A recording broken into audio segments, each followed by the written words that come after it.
जी नमस्कार, आदाब, सत श्री अकाल और गुड इवनिंग। स्टार्ट करते हैं। देखो,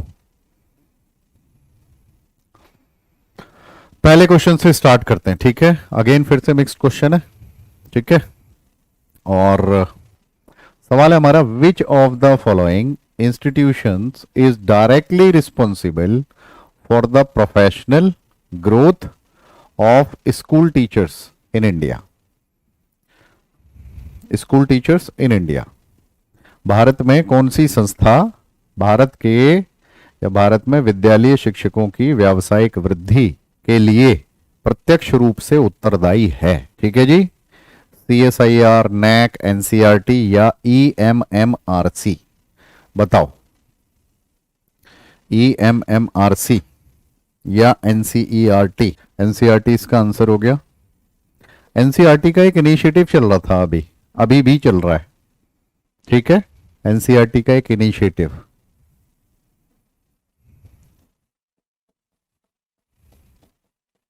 निष्ठा, इसकी फुल फॉर्म बताइए जरा।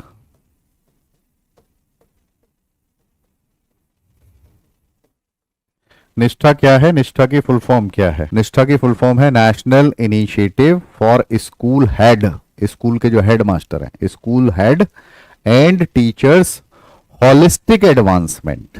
होलिस्टिक शब्द है, होलिस्टिक एडवांसमेंट।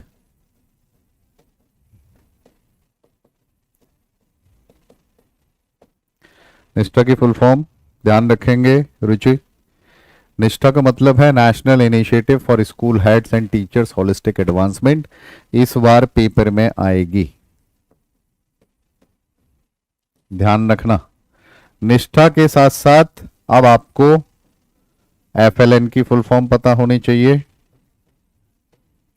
निपुण की फुल फॉर्म आपको पता होनी चाहिए।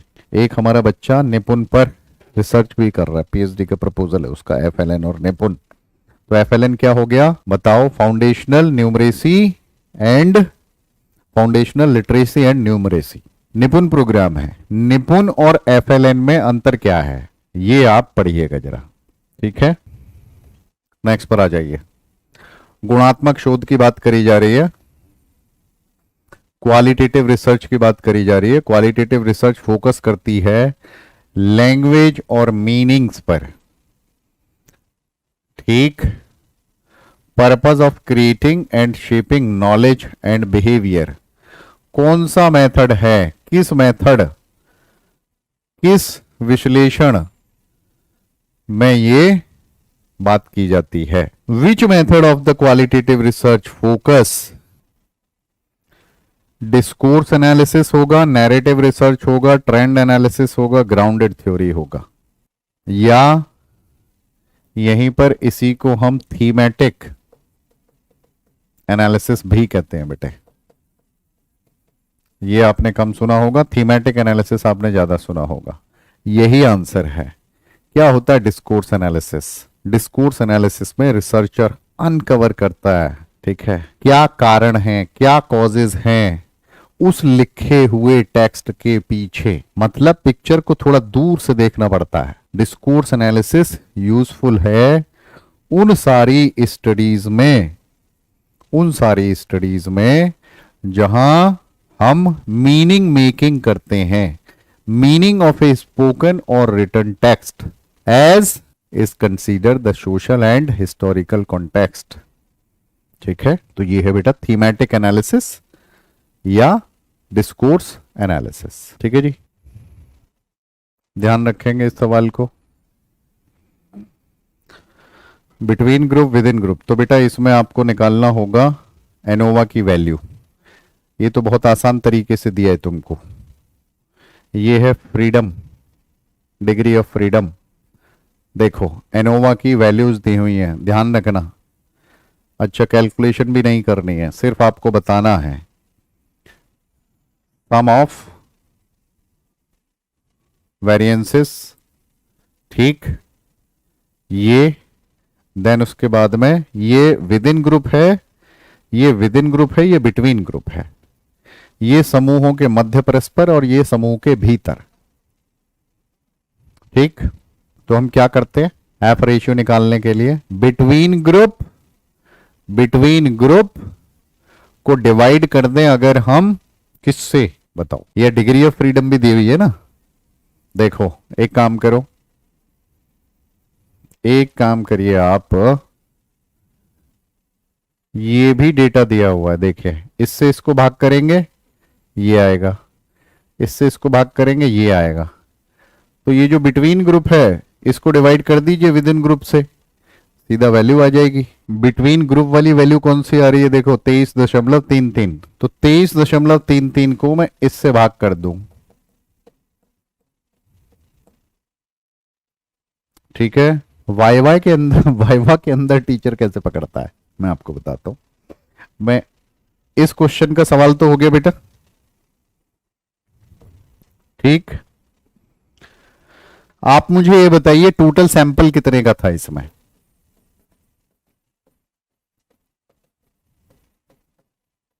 टोटल सैंपल कितने का था, टोटल ग्रुप कितने थे, टोटल सैंपल कितना था।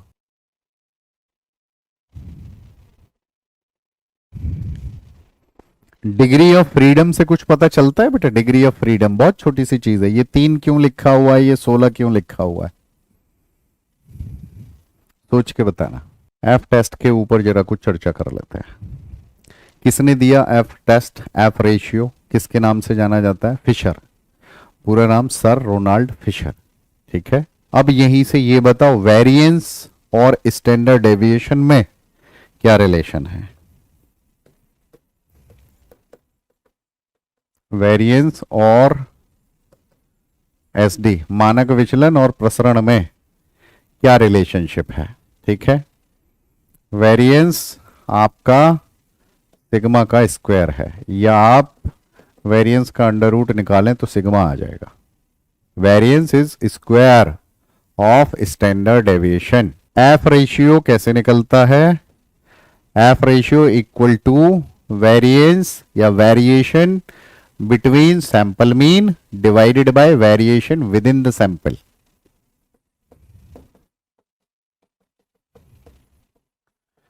वेरिएशन बिटवीन सैंपल मीन ऐसे भी लिखा आ सकता है, sample mean divided by variation within the sample.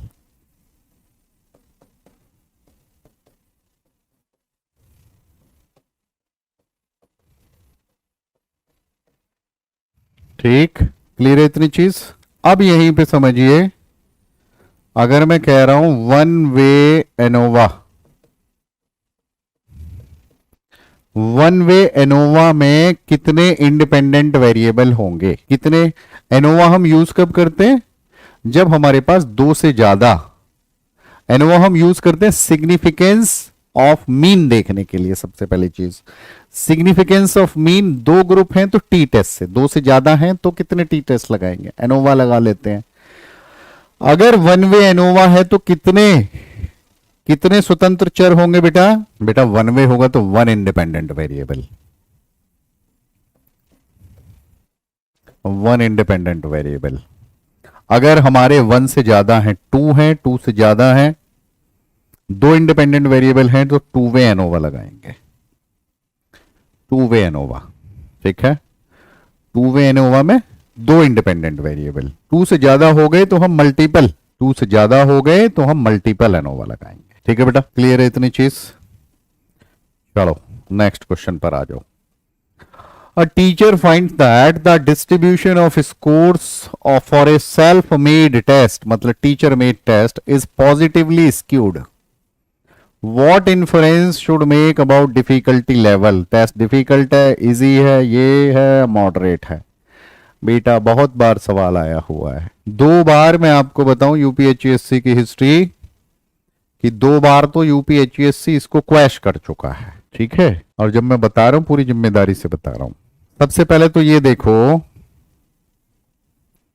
उसने क्या पूछा, वो आपको यहां स्क्यूनेस बताएगा, पॉजिटिव है या नेगेटिव है, और पूछेगा टेस्ट डिफिकल्ट है या इजी है। लेकिन जो बच्चे एकदम कोरे हैं, ठीक, सबसे पहले तो ये देखो पॉजिटिव स्क्यूनेस का ग्राफ कैसे बनेगा। ठीक है जी,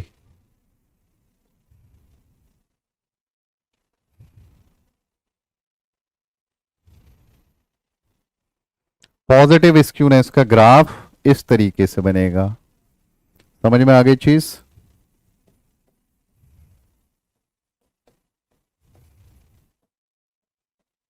पहले भी मैंने आपको बताया था, नेगेटिव का मतलब पूंछ, ये कुबड़ इसका उधर निकल गया। ठीक है, पॉजिटिव में सबसे पहले मीन मीडियन मोड की मेरे को वो बताओ पोजीशन। ठीक है जी, मोड या यहां पर मीडियन लिखूं?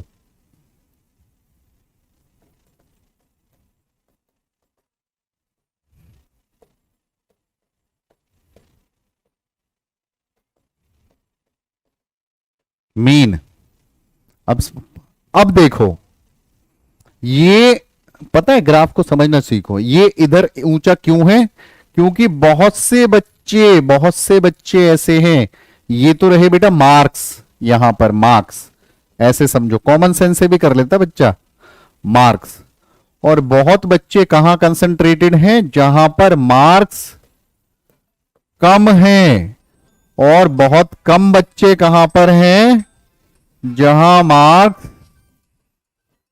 ज्यादा हैं। तो जहां पर मार्क्स ज्यादा हैं वहां देखो बच्चे कम है। तो क्या होगा? ये टेस्ट आपका क्या हो गया? ये टेस्ट आपका, ऐसा कौन सा टेस्ट है जिसमें, अब कॉमन सेंस वाली बात बताओ, जिस टेस्ट में बच्चों के मार्क्स कम हैं, तो ये टेस्ट डिफिकल्ट है या इजी है? क्या हुआ बेटा? बात समझ में आ गई है? ठीक,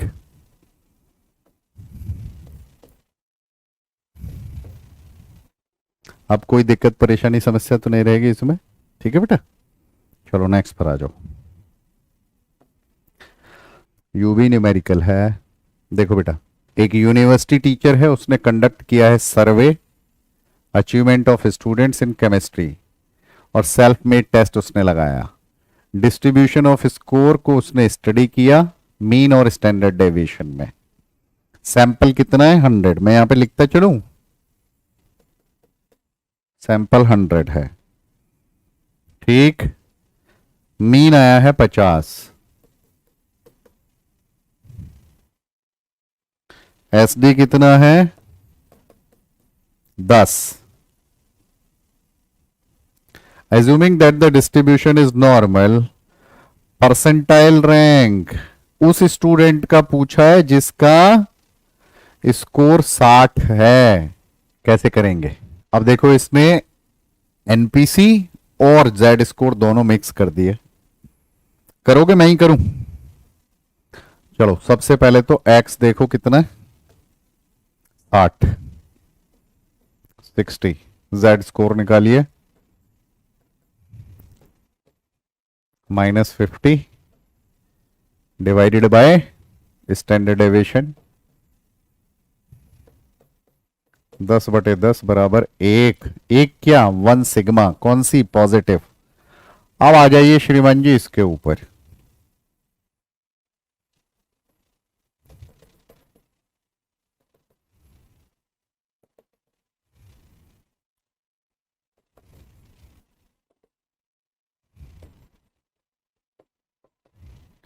अब देखो यहां पर क्या पूछा उसने?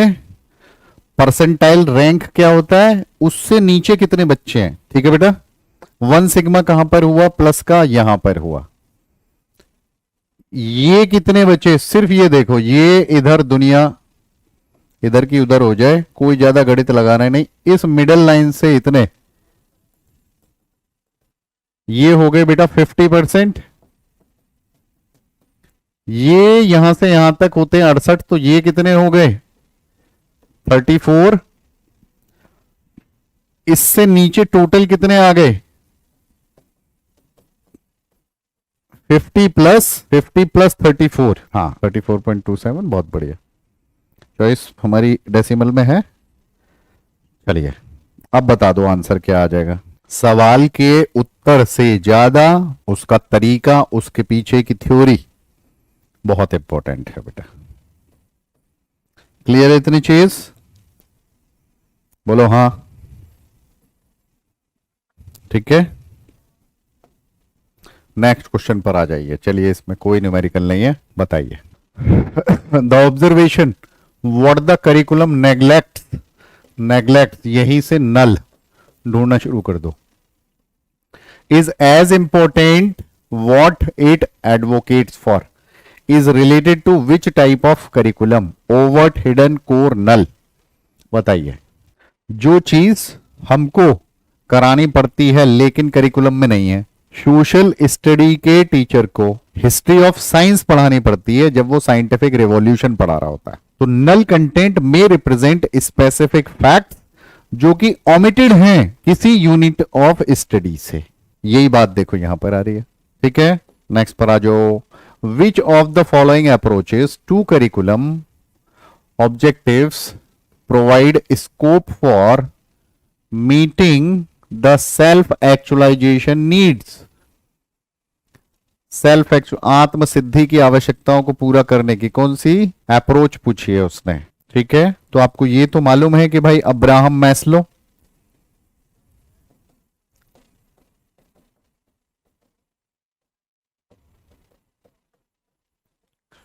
अब्राहम मैस्लो अब कौन से स्कूल ऑफ साइकोलॉजी से रिलेटेड है बताइए जरा। अब्राहम मैस्लो बिहेवियरल से, behavioural, rational, intellectual, academic, system managerial या ह्यूमनिस्टिक?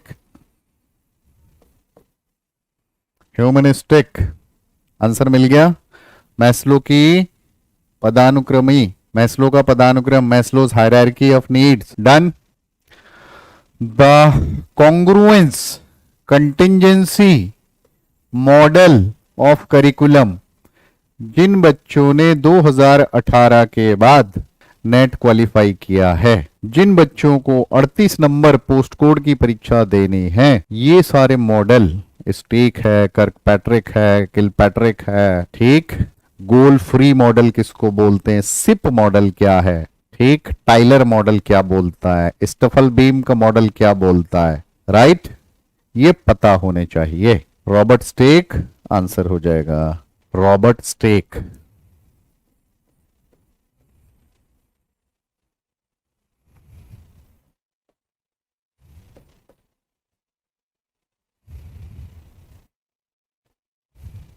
कल मैं कोई किताब पढ़ रहा था, एंशिएंट एलियंस और हमारा धर्म, हर एक पूरे जितने भी धर्म हैं उन सब में क्या चीज कॉमन है, ठीक है। और उन सब में बड़ी साइंटिफिक एविडेंस थे उसमें कि भाई हम पूजा पद्धति में कुछ ना कुछ ध्वनि इस्तेमाल करते हैं।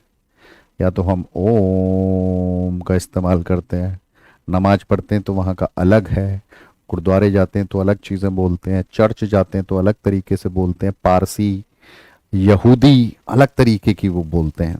तो बात बेसिकली ये हो रही थी कि ये जो बड़े बड़े और पुराने हमारे मंदिर ऐसे हैं कि जिन मंदिरों पे विमान बने हुए हैं, विमान, तो ऐसी कौन सी टेक्नोलॉजी थी जिससे उनको लेविटेट किया जाता था, जिससे उनको ऊपर उड़ाया जाता था। तो वो टेक्नोलॉजी निकल के रिजल्ट ये पता, इस रिजल्ट पे, इस निष्कर्ष पे हम पहुंचे, ठीक है जी, कि साउंड, कुछ साउंड की तरंगें होती होंगी। और अभी रिसेंट रिसर्च जो है, जो फोटोन नहीं फोनोन की बात करती है कि भाई फोनोन जो है, लाइट जो साउंड वेव्स हैं वो एनर्जी कैरी करती है, एनर्जी तो कैरी करती है लेकिन उनमें मास भी होता है। तो उसमें सबसे जो मेन, ये बात मैंने क्यों छेड़ी कि अधिकतर जितनी भी सभ्यताएं हैं, जितने भी ये बड़े बड़े वो बने हुए हैं पुराने, उन सब में एक ज्योमेट्रिकल शेप कॉमन है। बड़ी इंटरेस्टिंग। रॉबर्ट स्टेक, क्लियर है इतनी चीज? नेक्स्ट पर आ जाओ। Which of the following dimensions of the curriculum design focuses on inter relatedness of various aspects of curriculum. देखो सवाल बदल गया। उसने पूछा है कि कौन कौन सी डायमेंशंस हैं करिकुलम चेंज की। करिकुलम चेंज की आपने बहुत सारी डायमेंशंस पढ़ी हैं, ठीक है, उस दिन भी हम क्वेश्चन कर रहे थे।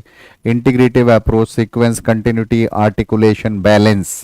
तो वो आपसे पूछ रहा है कि इंटर रिलेटेडनेस में कौन सा स्टेप है? आर्टिकुलेशन। आर्टिकुलेशन का मतलब ही है यही, ठीक है जी, जिसमें हम इंटर रिलेशन चेक करते हैं, राइट। आर्टिकुलेशन का मतलब है inter relatedness of the concepts of A curriculum. ये रिलेशन वर्टिकल भी हो सकता है, हॉरिजॉन्टल भी हो सकता है। वर्टिकल रिलेशन का मतलब क्या है बेटे? वर्टिकल रिलेशन का मतलब है बच्चा पहली क्लास से लेके एमए तक मैथ्स पढ़ता है। अब 5 साल का है तो क्या 10 का हुआ, 15 का हुआ, 21 का हुआ, ये जो इंटर रिलेशन है, ठीक है जी, ये वर्टिकल कहलाती है।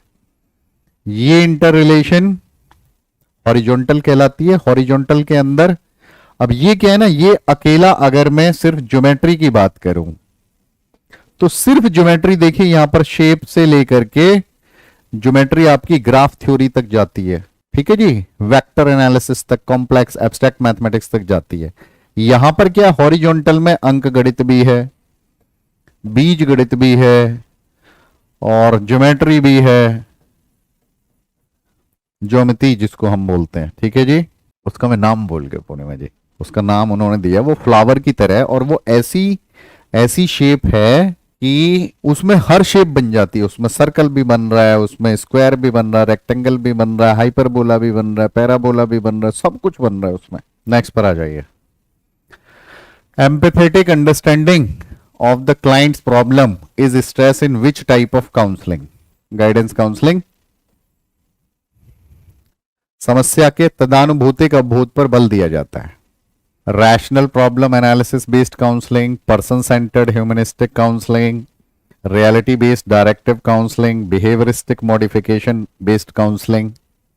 बताइए।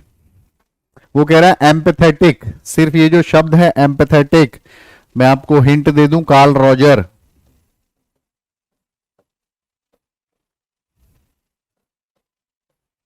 कार्ल रॉजर की अप्रोच कौन सी है? उसको हम पर्सन सेंटर्ड ह्यूमनिस्टिक थेरेपी बोलते हैं। सबसे पहले पर्सन सेंटर्ड ह्यूमनिस्टिक, ये देख लीजिए, यही नाम है। कार्ल रॉजर को जाना ही इसीलिए जाता है। कार्ल रॉजर को हम थर्ड फोर्स बोलते हैं काउंसलिंग में।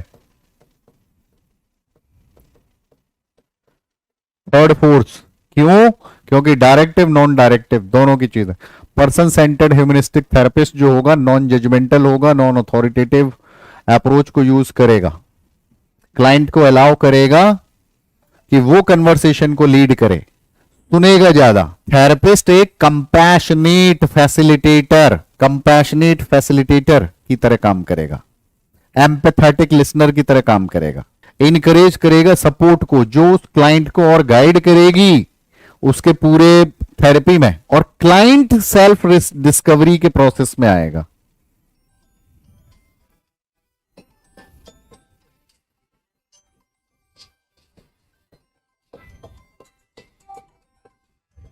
ठीक है, client will be doing the self discovery, so it is person centered humanistic approach dominated counselling, right. Carl Roger, ध्यान रखेंगे, ठीक। So it is person centric. Next पर आ जाइए। A student has graduated from a university. अब वो चाहता है choice of stream of education. Now this type of guidance to be put in place for such A case will be called personal, educational, vocational या social. देखो, ये दुविधा आएगी कि वोकेशनल में जाऊं, एजुकेशनल में जाऊं। देखो, अभी भी आपको लगेगा ग्रेजुएशन कर लिया, ये कर लिया, फला कर लिया, अब कौन सी। देखो वो क्या कह रहा है, उससे पूछा गया है choice of stream. Choice of stream का मतलब है एजुकेशनल गाइडेंस, शैक्षिक निर्देशन, ठीक है। अब आप परसों जब आएंगे मेरे पास में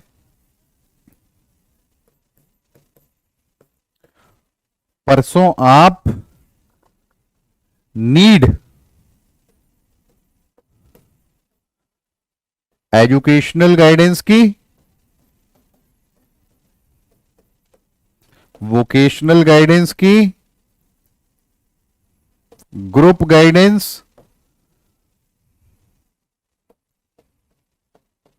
पर्सनल गाइडेंस, इन चारों की, एजुकेशनल, वोकेशनल, ग्रुप, पर्सनल, इनकी नीड क्या है जो मैंने कराई है तुमको।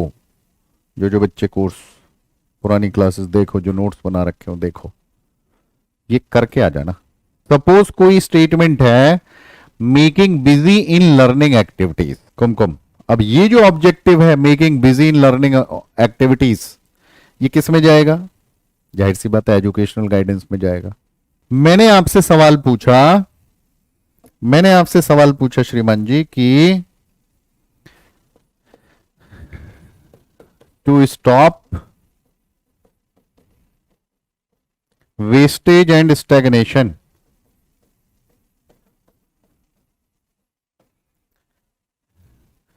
Wastage and stagnation problems,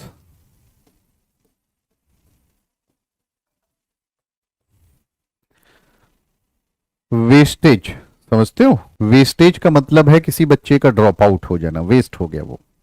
stagnant होने का मतलब है स्थिर हो जाना, रुक जाना, बच्चा बार बार फेल हो रहा है। मैं आपसे पूछ रहा हूं कि भाई वेस्टेज और स्टैग्नेशन के प्रॉब्लम्स को दूर करने के लिए एजुकेशनल गाइडेंस सही रहेगी, वोकेशनल सही रहेगी? बोलो। एजुकेशनल गाइडेंस का ऑब्जेक्टिव है ये बेटा शैक्षिक उपबोधन। अब देख रहे हो कहां गलती कर रहे हैं हम लोग। ठीक है बेटा, नेक्स्ट पे चले। Who among the following behaviourist theorist of learning advocated role of cognitive and Muller concept? Muller, मैंने आपको बताया मूलर जहां भी आए टॉलमैन आ जाएगा। टॉलमैन केमिस्ट्री का स्टूडेंट रहा जीवन भर। टॉलमैन ने अपनी थ्योरी में जो वर्ड यूज किए वो केमिस्ट्री वाले ही हैं।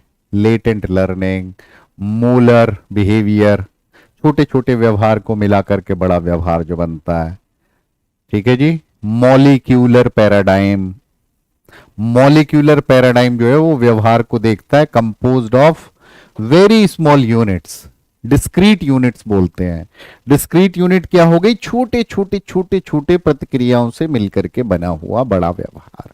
चलिए, टॉलमैन, चेज टॉलमैन। ठीक है, टॉलमैन की थ्योरी रिवाइज हो जानी चाहिए, ध्यान रखिएगा। नेक्स्ट पर आ जाइए। The techniques in respect of human learning context by Carl Roger, given the caption. Carl Roger ने जो मानव अधिगम संदर्भ के बारे में बात करी है उसे क्या शीर्षक दिया जा सकता है? Self regulated learning, reception learning, self initiated learning या डिस्कवरी लर्निंग? रॉजर ने 1969 में 5 डिफाइनिंग एलिमेंट्स बताए। एक्सपीरियंशियल लर्निंग है यहां पर नहीं है, तो सेल्फ रेगुलेटेड। उसने कहा कि भाई इसमें क्वालिटी है पर्सनल इन्वॉल्वमेंट की, ये सेल्फ इनिशिएटेड होती है, परवेजिव होती है, लर्नर खुद इसका इवैल्यूएशन करता है, इसकी जो इसके मायने खुद गढ़ता है वो, और वही उसकी एसेंस है। वाइकेरियस लर्निंग, एक्सपीरियंशियल लर्निंग, ये सब कार्ल रॉजर का है। आंसर बताइए क्या हो जाएगा? आंसर क्या हो जाएगा?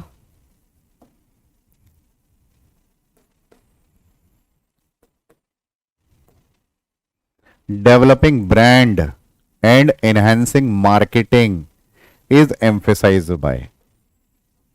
ब्रांड बनाना और विपणन को बढ़ाने पर किसके द्वारा जोर दिया गया है? Signal theory, theory of rational choice, human capital, theory of system analysis.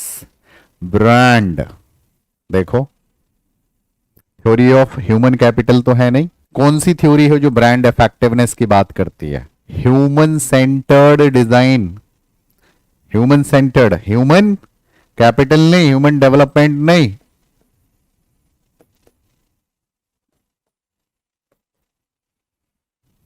Next पर आ जाओ। The essential components of A budget, budget अभी आया, किसी भी बजट के अनिवार्य घटक, किसी भी बजट के अनिवार्य घटक, घर का बजट हो उसमें भी इनकम क्या है, खर्चा क्या है, आमदनी और खर्चा, आमदनी और खर्चा, इनकम और एक्सपेंडिचर, ठीक है जी, इनकम और एक्सपेंडिचर।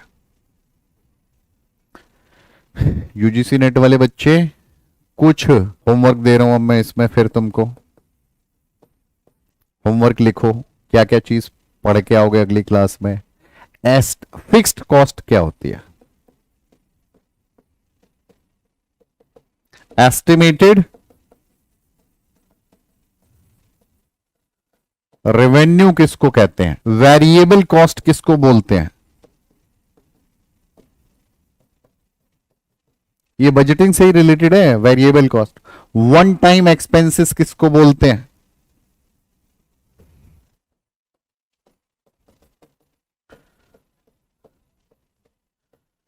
वन टाइम एक्सपेंसेस, ठीक है जी। कैश फ्लो, प्रॉफिट,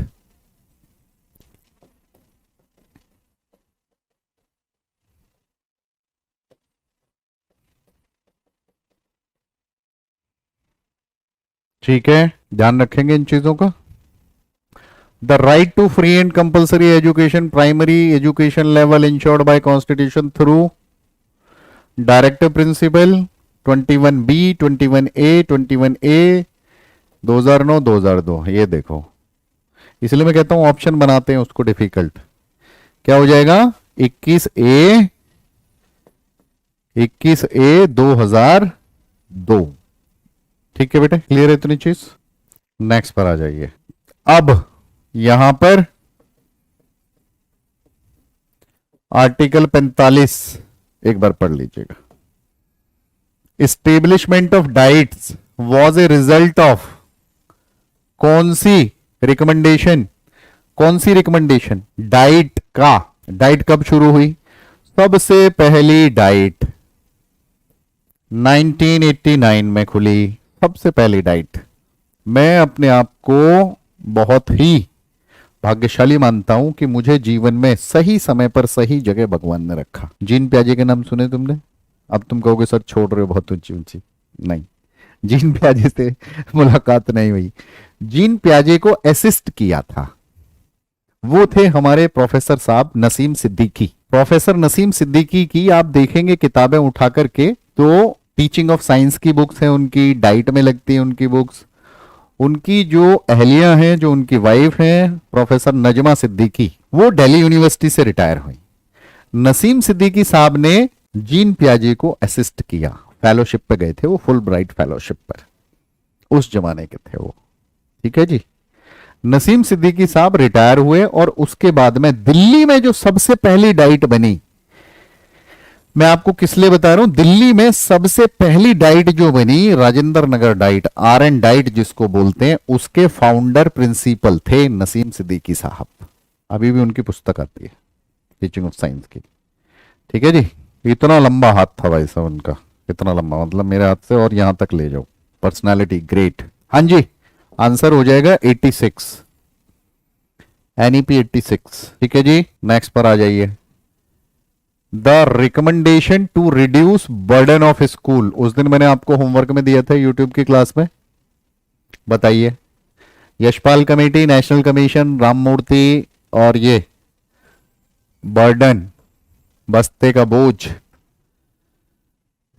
88, क्लियर है बेटा। नेक्स्ट पर आइए। Who among the following contributed the book entitled Savitri a legend and a symbol, Savitri the legend and a symbol, Savitri book किसकी, श्री अरविंदो जी की। अभी करा के हटाऊं मैं आपको बुक्स के सेशन में, चैनल पे देखना, अभी भी क्लास है। श्री अरविंदो, ठीक है बेटे, सारी बुक्स रिवाइज कर लेना, क्लियर। चलिए नेक्स्ट पर आ जाइए। In Samkhya philosophy evolution is considered to be, Samkhya दर्शन सर्ग को मानता है। देखिए सांख्य दर्शन कहता ही है कि इवोल्यूशन अवश्यम भावी है, ये होता ही रहेगा। तर्क का मतलब है प्रोडक्ट,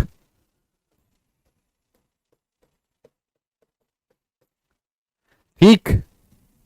प्रत्यय सर्ग का मतलब है इंटेलेक्चुअल प्रोडक्ट और तन्मूत्र सर्ग का मतलब है फिजिकल प्रोडक्ट। जो शब्द इसमें यूज होता है तन्मात्राएं, राइट। तो इंपॉर्टेंट कॉन्सेप्ट जो है इस थ्योरी का वो है थ्योरी ऑफ एवोल्यूशन। प्रकृति और पुरुष के आसपास घूमती है प्रकृति, मैटर, पुरुष, कॉन्शियसनेस। ठीक है जी। तो इसको हम बोलते हैं प्रयोजन मूलक प्रक्रिया। ये प्रक्रिया अपने आप चल रही है, ये टेलियोलॉजिकल प्रोसेस है। प्रयोजन मूलक शब्द पर ध्यान दीजिएगा। ठीक है, थैंक यू सो मच।